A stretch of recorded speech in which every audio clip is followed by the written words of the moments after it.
The Radio Misfits Podcast Network. Hello, everyone, and welcome to the Planted with Sara Pine podcast. I'm Sara Pine, your host, and we are in Las Vegas for the biggest week in the industry, MJ BizCon, also Cannabis Week. Everyone's getting together, and we're at NuWoo today for Media Day, and I have Jane Sandelman, one of the co-founders of Cannatrol, with me. Jane, welcome to the show. It's great to have you. Thanks, Sara. It's great to be here. Oh, absolutely. And because this is our first time we've met and it's your first time on the show, I'd like to ask you the question that I ask all my guests. What was your first cannabis experience? I love that question. So I think the first time I smoked cannabis was probably when I was about 14, probably like a lot of other people behind the high school, with a can. I remember that. And those were the olden days when we got like this brown weed that had lots of seeds in it. And you would, the ritual was to take your Rolling Stones, double album and seed the pot. That was like the first thing you did. And so that was how I learned to smoke weed. So that was back in the 70s. So did you get high? Yeah. Yeah, I did. And I continued to get high until now. So, Cannatrol, first of all, for our listeners, if you would tell them what Cannatrol is, and then how you came to be. Okay, so Cannatrol is a drying, curing, and storage solution for cannabis. And I'll give you some backstory later about how we got to the technology. But we have a solution for both home growers and for commercial scale growers. And we're delivering, our technology is delivering much higher terpene retention. Like we're recording things like a 16% increase in terpene retention, higher yields. We're stabilizing water activity. We're really bringing a lot of consistency and repeatability to the post-harvest process. Something that I think has been missing, sort of like the missing piece in cannabis cultivation. It's sort of the last bastion of science where nobody's gone. So it's kind of fun to be in that space. Yeah, it is. And it's one of those things when you get into conversations with breeders and cultivators where everybody has their own idea of like what a cure is. And like I've worked with cultivators that say, we don't cure. Our cure is in our drying. We don't believe that you need to do a cure unless you're doing salty indoor. And then I have other cultivators who are like, oh no, I'm an outdoor cultivator. I believe in the cure. As a matter of fact, I love to geek out on the vintage cure. And as consumers are now getting more and more turned on to terpenes and how that actually affects the spectrum of feel much more than the THC percentages, it's a really important conversation to have about what you're offering. Yeah, what's happening is people are starting to realize, thankfully, that it's not all about THC. It's really about terpenes and the whole effect, the entourage effect. And that's so important. And I think the consumer is getting there. And it's going to be, in the future, all about quality. Less about THC. I mean, who walks into a liquor store and says, give me the highest proof alcohol you have? Yeah. Right? Yeah, absolutely. Absolutely. And I think when people understand the nuance of it and they have that aha moment, that's what gets people talking, because we see all of this policy with high THC levels, blah, blah, blah, blah, blah, people being afraid of it. And then you have like some of our more broy colleagues that are like the race to the top with THC, like, I don't know. It just seems kind of hyper masculine in some ways. It is. It's a little bit of bro science. A little bit of bro science, which is why it's so important that we as women are involved to be like, Absolutely. it's more nuanced than that. It is. It is. I was recently at an event with 50 men. I was the only woman in the room. And, it's like, wow, what's going on here? Why are there not? And everybody was, like all broing each other, talking about, my secret cure and my secret this and that. I'm like, it's about science. It's about repeatability. It's about consistency. And that's what the consumer wants at the end of the day. They want to be able to come back to a brand that has the same effect, the same benefits every time. And that's what's going to ultimately build cannabis brands. It's not going to be THC. So we're headed there. It's just, it's like wine. It's And again, it's about one of the things I love to say, it's how you finish. You can grow amazing grapes, and everybody can grow the same Cabernet grapes, the same cultivars, but it's what happens on the end, on the finish. And that's really where all the work that you put in the grow really shines when you finish it properly. So that's kind of what we're about. So we do it for both home growers and for commercial. I love that. And especially with the fact that we're getting more people. It's funny because it seems like as the movement's turned into an industry, we were seeing, especially with like some of the larger players in the market, some of the multi-state operators pushing towards policies to get rid of home grows. But what we're seeing actually now are more people curious about growing for themselves. And honestly, and I've said this on the show before, just because I can grow my own tomatoes doesn't mean I'm going to do it all the time. But when I get tomatoes from a friend who grows her own, I mean, I treasure that. It sure is. It sure is fun. And I put it in the same category as making your own beer or making your own wine. People are really passionate about it. And I've seen some amazing home grow. And I've also met people that it's really changed their lives. You know, people with disabilities, people with health issues that are growing their own medicine because they don't trust buying it at a dispensary because they don't know where it's been. They don't know who's touched it, what's in it. They want to grow their own. Yeah. So I totally get that. And we're delivering that repeatability and consistency and safety to those people that really want it. And we get great feedback from our customers, from our home growers. They're really passionate about it. That's awesome. Yeah, I mean, it's so empowering and so therapeutic. I did some growing. I'm a horrible grower. I always joke that you could spin a wheel behind me about just about anything cannabis and I can talk to you about it, except cultivation. I know it, but I don't feel like I have a place because I've killed cactus. Let's just put it that way. I really like to grow. I've been growing more now. We actually have a little grow in our office because I'm in Vermont and it's legal. But we do have a small grow in our office, so we're always testing our equipment. And I would say 90% of our employees all enjoy flower as well and enjoy growing. So it's kind of a team activity. Mm-hmm. And it's really fun. I find growing the plant very gratifying. Do you ever juice it? Because when I was growing, I basically, I juiced it. We used to put it in my smoothies.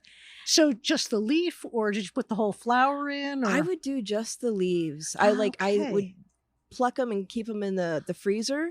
And then because it was so rich in THCA, it was just really nice and balanced and like no euphoric effects or anything. Of course, I would do that because I would take down my male plants and then I would look menacingly at my husband and say, "We juice the males." Uh-oh.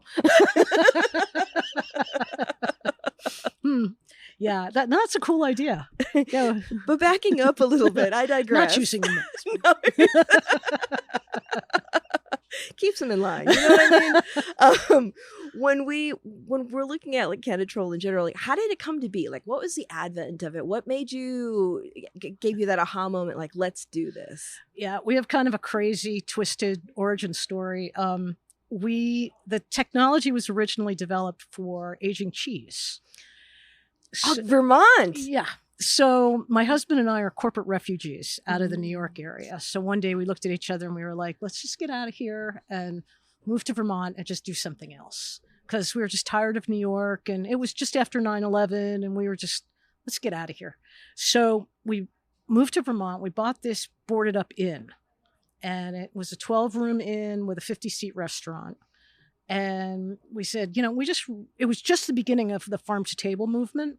So we really wanted to immerse ourselves in the local farms and local produce and local cheeses. And my husband comes out of the controls world and environmental controls. And he's a natural tinkerer and inventor. So we met some cheesemakers and they were complaining about not being able to keep the environment in their cheese caves stable. Mm-hmm. So Dave said, let me fiddle around with it and see what I can come up with. And he developed this technology, and which we now have several patents on. And long story short, we started selling this into the cheese industry.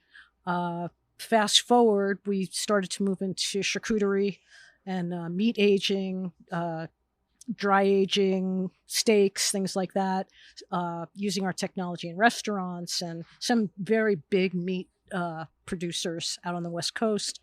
And one day Dave said to me, I wonder if this would work for a cannabis flower.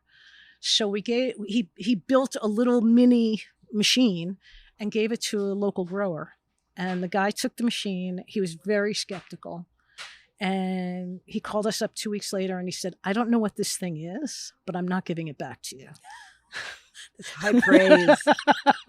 Especially from a grower, because, they get all sorts of magic beans thrown at them. Exactly. So we were really excited. And then it turns out that little box that was just a kind of a prototype to test the technology before we could take it to scale, like we were doing cheese rooms.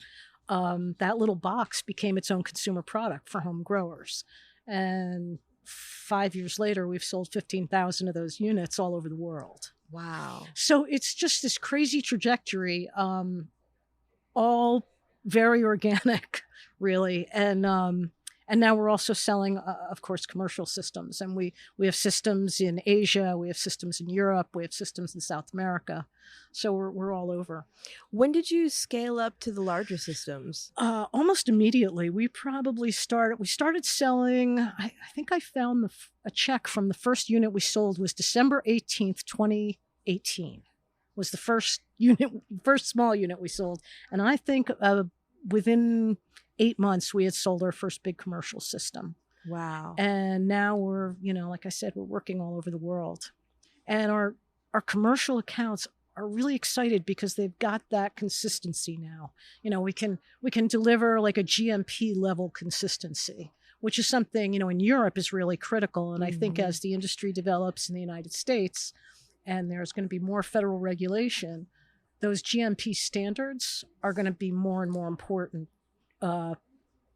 Consistency, repeatability, good SOPs, all of that is going to come into play as the industry matures here in the United States. Absolutely. And especially when we start getting into interstate commerce, because like what we're seeing now in Europe, where we're having cannabis imported into Europe, they're, instead of doing it correctly, they're remediating, they're irradiating, they're doing things that are destroying those beautiful terpenes. Yeah, it's terrible. I think remediation is a necessary evil, but we can hold product very, very in a very stable environment and not have mold blooms, because what we're doing ultimately is we're taking the flower to a stable water activity level, which means that if you get to a stable water activity of like 0.6, I don't want to get into all the chemistry and everything, but if you get to a 0.6, you can't grow mold.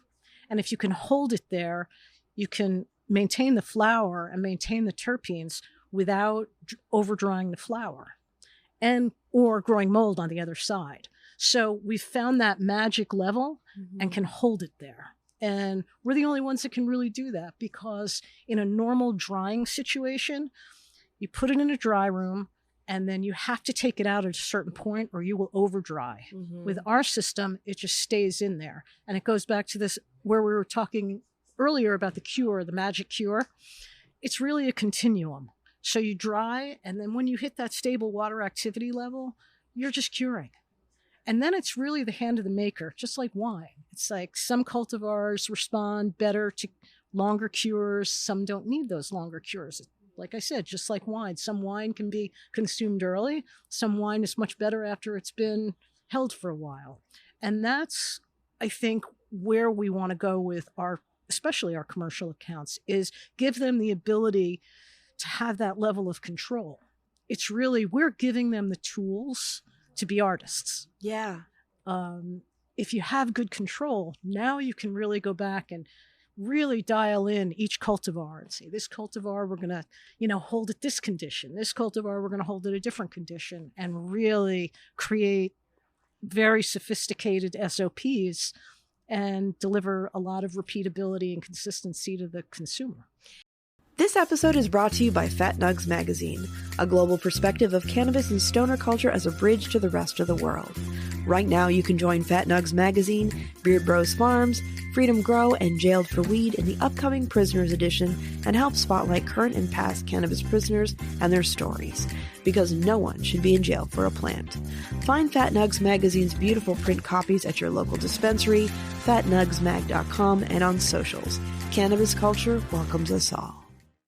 Well, and then being able to experience the depth of flavor, it's something that your average consumer doesn't get the opportunity to do, because when you look at the volatility of terpenes, and when these flowers, they may be kept very in a controlled environment with the cultivator, and hopefully at the distro level.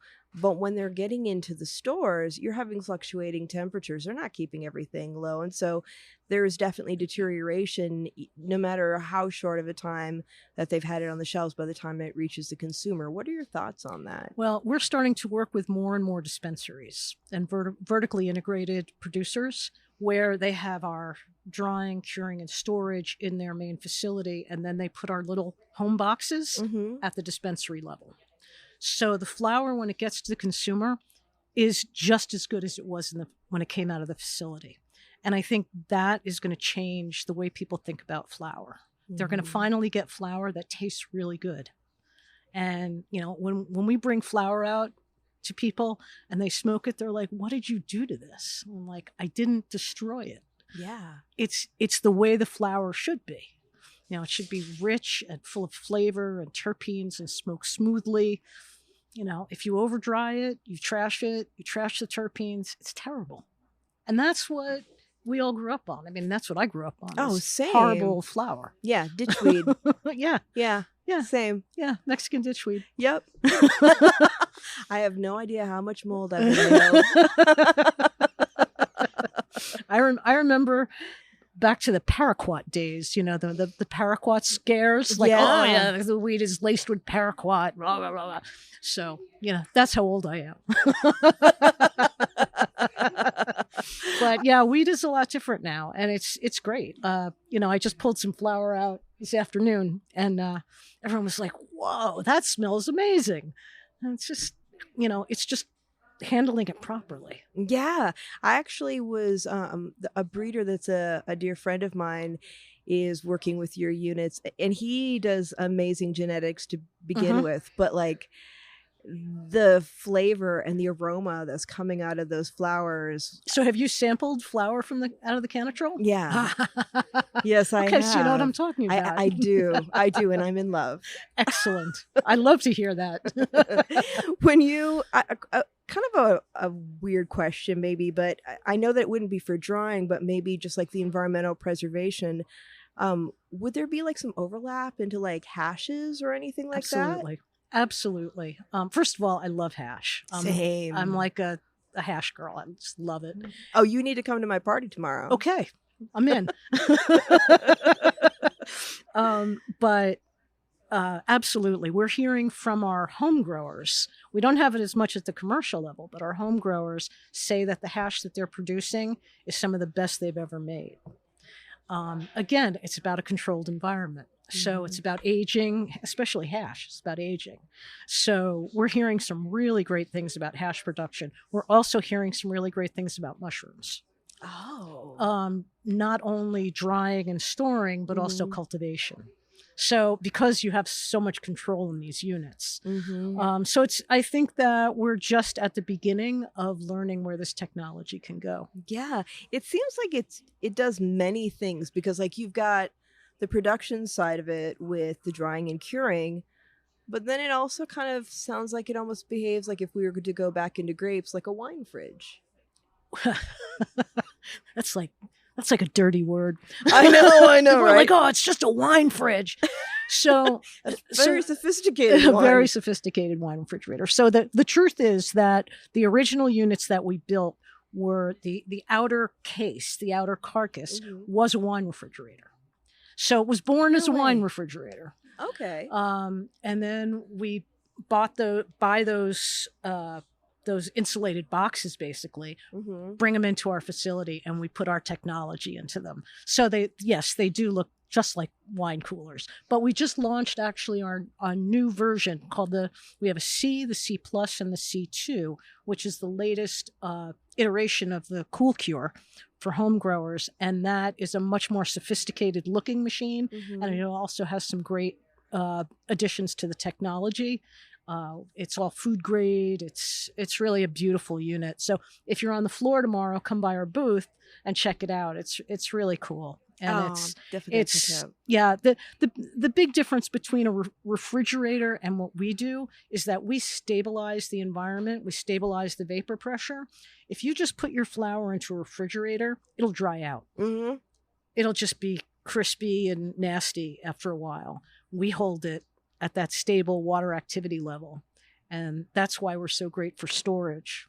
Yeah, because when people will ask me, should I put it in the fridge? I'm always like, no, don't do that. Don't put it in the freezer. Don't do any of that. No, put it in a Cannatrol. Put it in a Cannatrol. Get yourself a Cannatrol, put it in the Cannatrol. Now, for the average at-home consumer, what is the price point? Is it something that's accessible? Absolutely. You can get into our base unit at $1,100. Oh, that's totally doable. Yeah, it is. It is. And when you think about the value of it, holding your flour or making your flour, drying your flour, not screwing it up, it has huge value. Huge value. I have 3 of them in my house. So there you go. Yeah. Well, I mean, there's nothing sadder than having a favorite flour and you go to open it up and all of a sudden it's just like really perfumey and dry and it's nothing like you remember. Yeah.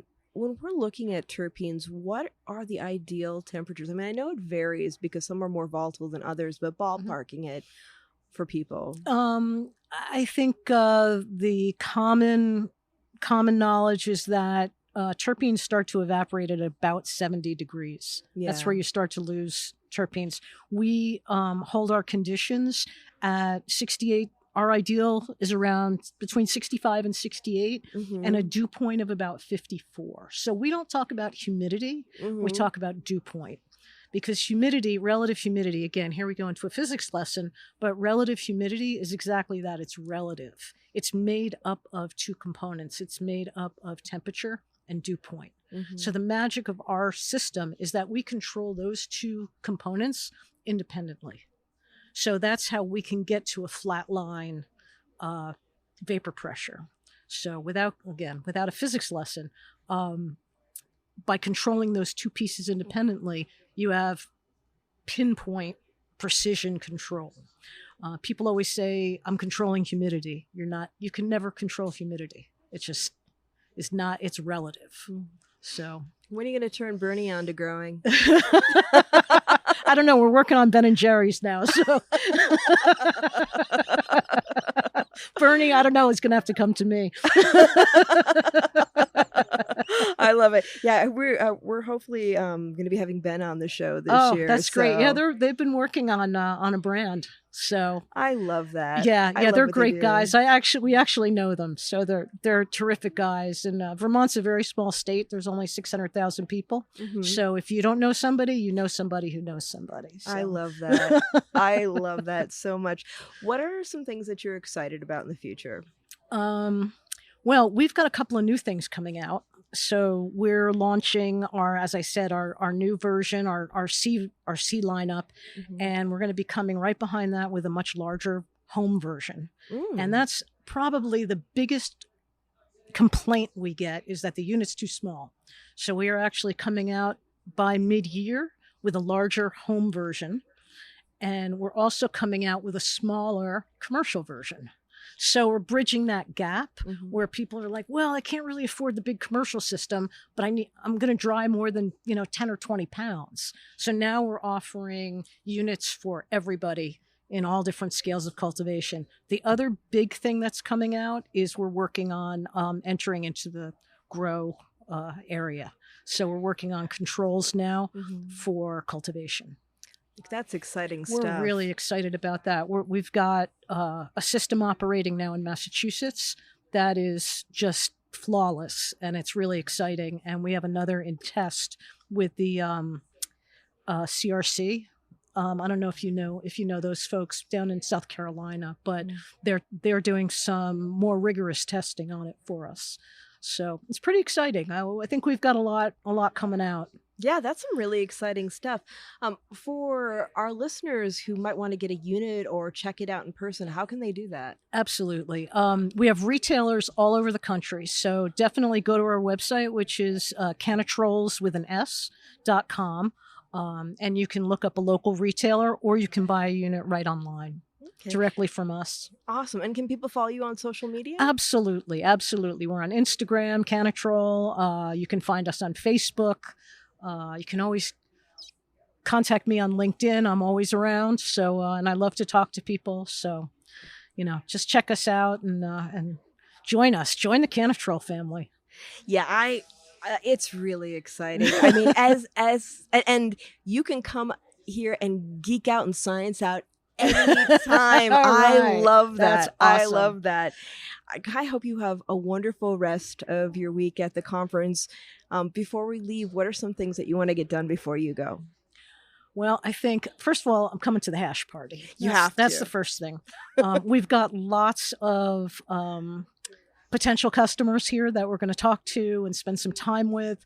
There's some people I want to talk to about potential collaborative efforts. And this is, MJ is where you do that. That's where you meet people and you can sit and you can talk about, okay, what have we got in the future and how can we work together? I find this industry to be incredibly collaborative and it's wonderful. Yeah, that's what it's all about. I mean, we've gotten into industry, but our heart is community. It is. And finding the great people to work with. It is. I came out of CPG, like real serious package goods. And it's wonderful to be in a industry where people are really passionate about the product and, and really care about each other. It's refreshing and it's really fun. Yeah, same. I find it to be invigorating no matter what trials and tribulations we have in this nascent it's a tough industry. You gotta love it. Jane, thank you so much for joining me today, and I'm looking forward to our future conversations. Sarah, it was great to meet you and looking forward to it. Are you looking for a lasting, meaningful way to connect with your audience and highlight your brand? Well, listen up, because Planted with Sara Payan is taking on new sponsors. Here's a powerful stat. 20% of listeners are more likely to support brands they hear about on a trusted podcast.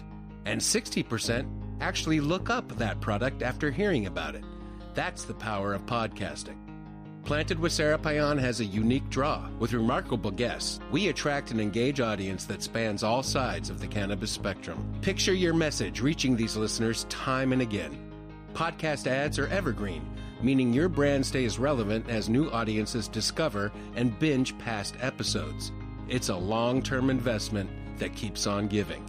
If you're looking for a targeted, passionate audience with lasting impact, the right listeners are here waiting to meet your brand. Visit plantedwithsara.com to get a copy of our sponsorship deck today. And we're back. Hello, everybody. We are at Media Day New Woo Cannabis Week in Las Vegas. And I have my friend, Jimmy Brinkerhoff from Edun on the show. He's the CEO. We just went to Denver the other month to visit their beautiful facility. And Jimmy, I'm just so excited to have you here so that we can talk more about what you do. And I can just tell you how much I love it. Thank you. What a pleasure to see you again. I feel like we're old friends, you and your dear husband. We have a lot in common and we became good friends very quickly. So yeah, I'm thankful for that. Me too. Yeah. We both love weed. We love music and beautiful vistas like we saw in Colorado when we came to visit you. And you're obviously great at connecting with people. And that's a beautiful gift. So it's all about community, what we do, truly. So before we get into geeking out about all the cool things that Edun's doing, there's a question I like to ask all of my guests. What was your first cannabis experience? Oh, and you can answer that any way you want. Well, I think it all came through my older brother growing up in, the 60s, and I was a very young guy then. But he was very interested in the lifestyle, drugs, alcohol, growing up, teenagers. Totally. And I can just remember it being very mystical. When we got lids, that's what we called them, and full of stems and seeds, and that was just part of the deal. He never complained. So, and I just remember it was very potent back then for me. I know they say it's so much more potent now, but it's always been potent for me. If you're smoking or using the right products, and so. But it was a great first experience. That's awesome. Does that answer your question? That totally answers my question. I mean, it's one of those things where, like, back in the day, part of getting to enjoy it was putting in the work before you smoked it, right? You'd get it, you'd clean it, and then you'd put it in your bowl or roll a joint or what have you. Kids these days, they don't know how good they got it. And it's also how you enhance what you do with it. And we did a lot of concerts, Jethro Tull and Crosby, Stills, Nash and Young. In the early days, it was such a gift being able to grow up in that culture. Oh, yeah. I mean, it makes everything better. I actually had Cross on the show just a couple months before he passed, and he was talking about how much he loved cannabis when he was creating music and how it just created that flow and that brightness in the ears and everything like that. It's like whether you're listening to something, tasting something, cannabis just brings that extra something to the picture. And it reminds me, when I was young, I was a big golfer. I loved golf, and sometimes I'd go out on the course and smoke cannabis, and then I just felt like in another world. I was more flexible. I felt like I could hit it farther and straighter because you're just in that zone. Yeah. Lots of fun. Yeah. You're saying that reminds me of Caddyshack. When he's like, no. He like gets into it. He's like totally zen out, hitting the ball, doing the putt. How did you get into this work? Because I know that it wasn't like all of a sudden one day you're like, I'm going to have a weed farm. It was kind of a circuitous route. I am a real estate developer. I love developing properties. I've been doing it since in my early 20s. And Michelle and I were in Baja finishing up a little beach land resort near Todos Santos, Mexico. Mm-hmm. And we decided it was time to move back to the U.S. And my son, who lived in Humboldt County for 8 or 10 years, was like, Dad, I've got something great for you to focus on. And he kind of recruited us into the business. And as a real estate developer, my first thought was, well, this would be interesting, because I looked at what was going on in Denver, and all of these cultivators were in these big warehouses, and in touring them, they were big and dirty and expensive. So we started looking into designing hybrid greenhouses and thought that would be a great niche. So we built 2 hybrid greenhouses, and that's how we got into the business. The market immediately fell as soon as I got in. I like to think I'm a visionary. I was kidding earlier, but on that one I wasn't, because the cultivation business just got worse and worse and worse. So we decided to get into the cannabis business, not just be a landlord. And then the rest of the story we'll talk about. But that's awesome. When we were visiting your facility, one of the things that I really found fascinating, because I've been geeking out on this a lot this year. I mean, I've always loved it, but especially this year, we've been talking more and more about it. Regenerative farming and farming practices that serve the earth. And you and Michelle have put together something that's really special. Do you want to talk a little bit about that? That's what we always want to talk about. We talk about that more than the products that we make, because that's the foundation of our entire business. I like to look at it like we're not in this business to do special things for the earth. I mean, that's obviously great, but we got into the regenerative side of growing cannabis because we felt like it was just made so much sense. It's the best way to create the most incredible cannabis. Regeneratively, you're not using pesticides, you're not using the big things, these salt fertilizers, which knock out all the expression of a plant, all the flavors. Mm-hmm. So when you grow regeneratively, when you're using all natural ingredients and no fertilizers, no chemical pesticides. The plants thrive. They're just so healthy, and the terpenes are magnificent, and you really get the essence of the product God created. And I don't think you get that with alternative ways to grow cannabis. No, I always like to say friends don't let friends smoke salty mids. Right. But you also have some really interesting practices when you're there, because when we were there we saw the ducks and all of the different plants that you grow alongside your cannabis. Now I've seen that in outdoor sun grown cannabis farms, but I have not seen a lot of that where you're doing more of a mixed light, correct? Yeah, we do. We have, in the summertime, we have full-blown sunlight, and we always use a little bit of supplemental light just to get the plants to peak as much as possible. Right now, this time of year, lots of additional light we put on our plants. But it's an interesting adventure, because we learn from so many incredible people all the time, always learning new tricks to the trade. In natural farming, it seems like there's always a new plague that wants to start up, because we grow, our environments are incredible. It's like being in Kauai, but we're in the mountains of Colorado. It's cold right now. It's 20 degrees, but when you go into our facility, it feels like you're in Kauai. It's like 75, 80 degrees, humid. You find that there's certain types of pests that like it as well. And so we're always evolving and learning how to deal with that, because we're not killing with pesticides. We had a bunch of roly-polies that decided they wanted to take over our facility. And then along came some slugs, which were eating our little baby plants. They'll get this big. We'd come in the next day and they were just sawed off. They like those plants too. So Michelle came up with this idea of, let's bring some ducks in.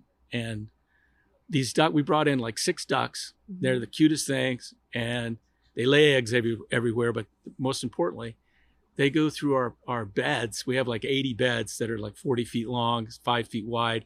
And these ducks just go through and fertilize the beds. But I mean, they're wiping out most of the roly-polies, not all, but enough where we don't even hardly see them anymore. And it has no impact on us. That's awesome. We don't live in a sterile environment there. We're not like, I mean, a lot of growers, like I've heard stories where guys will take all their clothes off to go into the grow room because they don't want to contaminate anything. We're not that way. We live in harmony with the bad pests. There's so much diversity that everything's working together, just like in nature. Yeah, well, I mean, agriculture isn't a sterile environment, and we need to start looking at, this is agriculture that we're talking about. Yes, it is. And you have adopted a lot of the Korean farming techniques with your grow. And for our listeners, can you explain a little bit about what that is?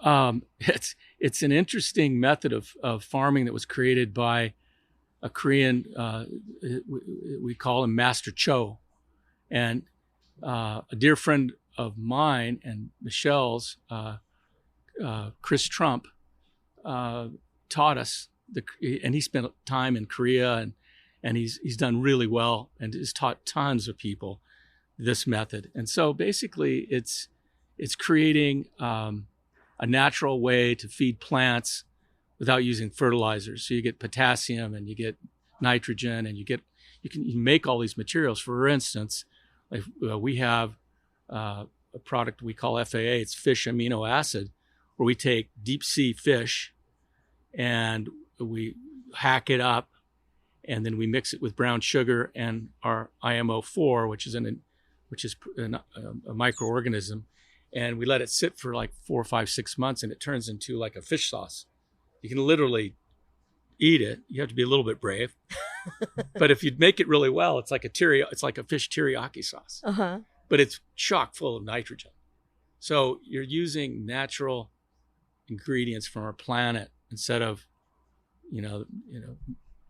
made up nitrogen, fertilizer. So plants love it. And when you go into our garden with all these natural products, the fragrance is unbelievable. It's just sweet and incredible. Just, and each plant's different. We have some that smell like a tangerine orange, and some that are like diesel. It's just so cool to see how diverse these plants are. Yeah, I know when we walked through the farm, just catching the aromas of all the different cultivars you had, it was so beautiful and vibrant.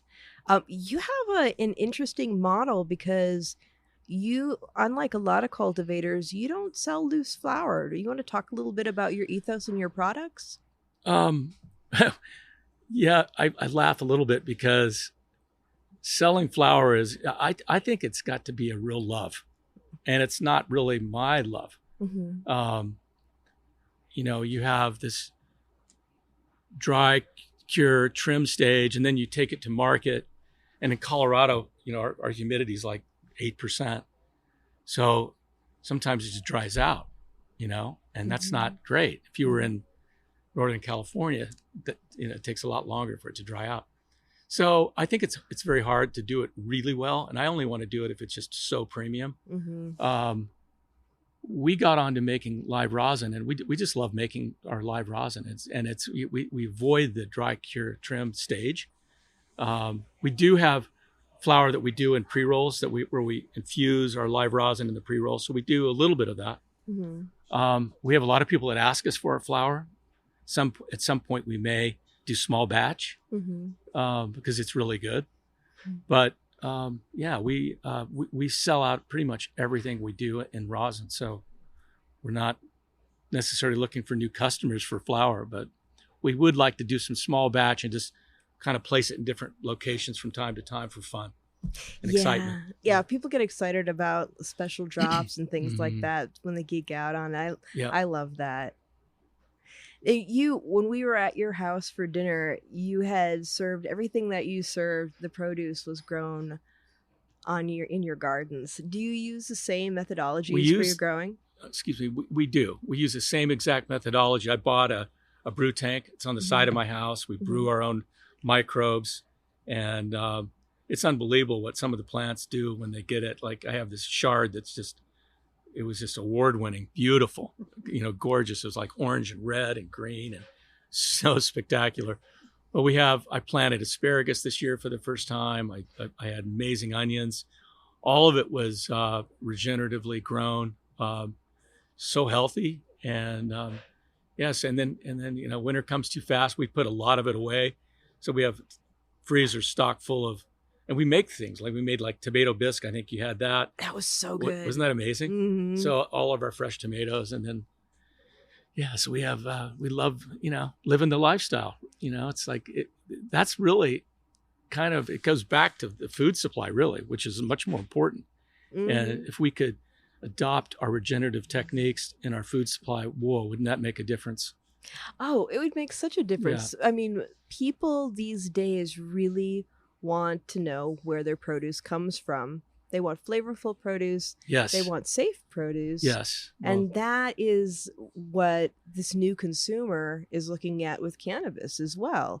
They care about where their vegetables come from. They care about where their coffee comes from. They should care about where their cannabis comes from. And I think a lot of people are getting turned on to that, especially when they're experiencing products like what you have. I know I've already said this, but there are so many, our industry's under siege. It's highly regulated, highly taxed, difficult to make margins work. And there's a lot of people that just don't really care about health necessarily. They're trying to make some money. And there's a lot that slips through, even though we're highly regulated, people fail tests all the time because they're trying to get things through. And some of the things that are in the cannabis are not good for you, and it goes right into your bloodstream. So our products are a little more expensive, primarily because we're in that rosin market. But people can count on our product being super clean. I've never said we have the best cannabis in the world, but I think we have the cleanest cannabis in the world. I don't know how you could make it cleaner. Yeah. Your practices are solid. Yeah. And I've got to say that, you talk about the rosin, but the gummies that you have were real differentiators in this market where we have a glut of gummies on the market. I tried them just, because it's a polite thing to do when somebody gives you a bag of goodies to try everything. And I was like, whoa, not only are these, they're delicious and they're very effective. And we should be seeing more of this instead of like some of the things that we're seeing in the market that are kind of, I mean, at the risk of just being blunt, half-ass. Yeah. No, I think you make a good point. Our gummies, I don't know why that they're not number one. I mean, we're a late entrant in the gummy market in Colorado. But besides them just being really flavorful, that only lasts a few seconds. Mm. But the medicine in the gummy is just so clean, and it's got this engine behind it that it's a much longer lasting effect than a distillate gummy. Mm-hmm. And you can really tell the difference. So oh yeah, it's educating people. Yeah. It really is. I mean, it's I was talking about this earlier, the full spectrum experience when somebody gets that really wakes them up, because yes, distillate does some things, but when we're looking at the full complement of cannabinoids and terpenes, it makes an enormous difference. Even in an edible where some of that's destroyed by the acids in the stomach, it still is very impactful. We also make an RSO gummy, and our RSO is kind of unique because we take the bags that we press all of our live rosin in, and then we'll collect that, and we'll collect it by class, indica, sativa, or hybrid, and then we'll make RSO out of each class, but it'll have a lot of different cultivars in that class. So that's one place where you get even a bigger spectrum. And I think the feedback we've gotten from people is that they really like the experience of the RSO gummy. Mm-hmm. So yeah, I know from your flowers to the extracts to even your packaging, it's just really thoughtful. What are some of your favorite things about your work and what you're doing?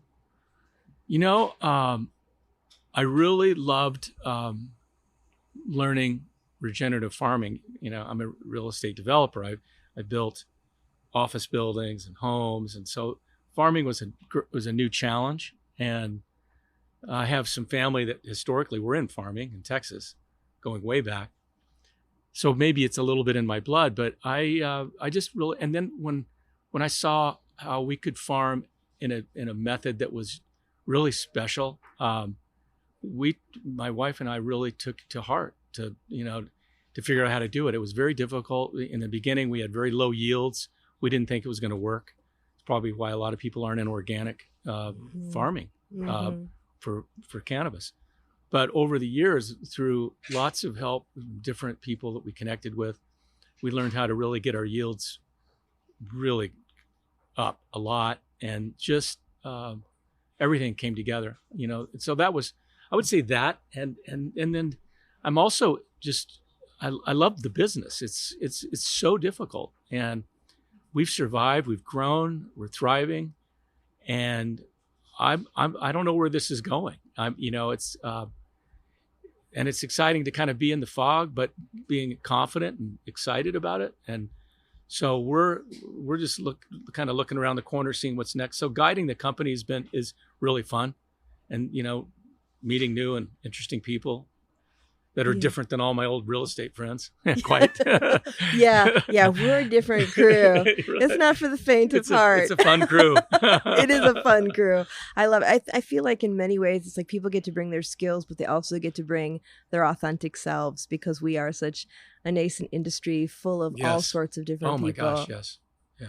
That's one of the things that I love about it the most, I think. If somebody were to ask you if they wanted to get into cannabis and they were saying, Jimmy, give me some advice, what would you say? I would say that, don't get into it to make money. Get into it because you love something about it, and pursue that aspect of it. Because you never know if you're going to make money at something or not. I mean, you always want to, and that's, if you're going to invest, you certainly want to. But I think in life in general, it's like, do what you love to do. And I think the money will follow, and success will definitely follow if you're doing what you like to do, because you're going to do it well. Yeah. If you don't love what you're doing, you're not going to do it well. You're just going to, that's kind of stressful. So. Well, and if you're growing flowers, you can tell in what you're putting out too. You have to have the love, the enthusiasm, right? Yes, it is. It's really, the other thing I would say, it's really rewarding to see people's faces when they come into our facility. and see what's growing there and how it's growing. I mean, everybody, without exception, just can't believe our cultivation. Yeah. And it's like, wow, is that ours? I mean, it's like sometimes we're taken aback because we put so much, we have myopic vision. We put a lot of effort in. And when people come and react to what we're doing in such a positive way, it really makes us feel good. Well, I suppose when you're immersed in it, it's like you're just taking for granted the things that you do every day. Yes. And then when people come in and really point out your differentiators and the things that they find really cool, that's all that hard work. That's got to be really gratifying. It is gratifying. And the other thing is when we get testimonials on our website, when people have, cured something that, or just can't believe how good something is, it's great. Yeah. I don't love the hate. Sometimes you get hate in this industry too. Doesn't matter what you do, right? True. Yeah, I go on LinkedIn any given day and you see some of that. I try to stay away from all social media. I always find though, if you're getting criticism, it means you're on to something. It's what they say. Yeah, you're over the target. Yeah, when you get to a certain level, you just have to have a thicker skin. But you're doing something right.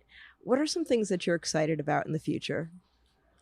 I think one thing is trying to figure out the next step for us. We're fine tuning our company. We're in a place now where we're getting our financials and tight, and our books tight, and our SOPs on growing tight, improving. One of the things I want to do is improve our dry cure trim process. That's kind of one of the things that's like last on my list of things that really needs to happen. Even though we only 5% of our product goes to flower, I still want to kind of delve into that more. But really, it's kind of the next step. Do we go to another state? Do we offer different product lines? We start another brand. So I'm kind of that's the part that's looking around the corner, not sure yet what we're going to do. But I think we're ready for a bigger market now. We really understand our brand. People love our brand. So it's in a small area. It's in Colorado. So I think it has huge opportunities to grow, especially with our regenerative ideals and as our foundation of our company. Yeah, absolutely. For people who would like to follow you on social media, learn more about your company, or find your products, how do they do that? Edun.co is our website. There's a lot on product information there. It's evolving. Some of our stories on there, and you can get directions to many stores. We're in about 280 stores in Colorado. Congratulations. That's awesome. Oh, it's awesome. I mean, we've been bloodied getting to all those stores.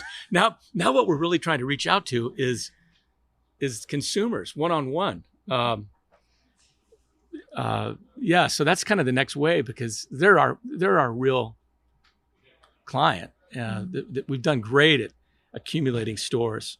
So now it's like getting Sandra and Maverick to help us reach out. Shauna and Maverick. I'm very bad with names. Sara. But so just reaching out to the public, where we start building a wave of people that love what we do, why we do it. Edun.co, EDUN.co. Edun is nude spelled backwards. That was kind of the beginnings of our name. Because I didn't know that. We were thinking naked, because it's like we're trying to reflect who we are. It's clean. It's regenerative. And when no, there's naked juice. We get in trouble there. So someone wrote down nude, and then they put it backwards, and it was Edun, which was sort of like the original garden too. So it all worked out great. That's really cool. We're on Instagram and Facebook and LinkedIn. Edun.education. Awesome. Yeah. Awesome. Jimmy, it's always a pleasure spending time with you, and I'm looking forward to more conversations. Well, I'm looking forward to seeing you and Jeff back at the house, putting on a new farm lunch or dinner. And maybe we'll hook up in Vegas for a concert. Yeah, we're down. Wouldn't that be fun? We're so down. We always have fun with you guys. And really, thank you for everything that you're doing to not only bring good product, but educate the industry and, consumers about what good, clean, flavorful cannabis really is, because we need to have more conversations about that and draw people in and really undo a lot of the damage that's been done by some of the players that may not be showing up the way we'd like them to. And thank you, Sara, for the same. Your amazing career, and we're glad to know you now, and we can keep our eyes on you and our ears. Thank you so much, my friend. And everyone, remember, if you like listening, please give us a review, share it with a friend. Let us know what your favorite episodes are. And if you'd like to stay in touch over social media, we are Planted with Sara Payan on Facebook and Planted with Sara on Instagram and Twitter. You can also go to our website, www.plantedwithsara.com, or listen to us on our parent network, Radio Misfits Network, where there are other great podcasts, like one of my favorites, the Winemakers Podcast. So check it out. You can listen to Planted wherever you listen to your favorite podcasts, whether that's Pandora, Spotify, Amazon, Google, Apple, Stitcher. Tune in. We are there. So join us. And until next time, stay curious, stay safe, and remember, it's a wild world out there. Be good to one another. Until next time, take care.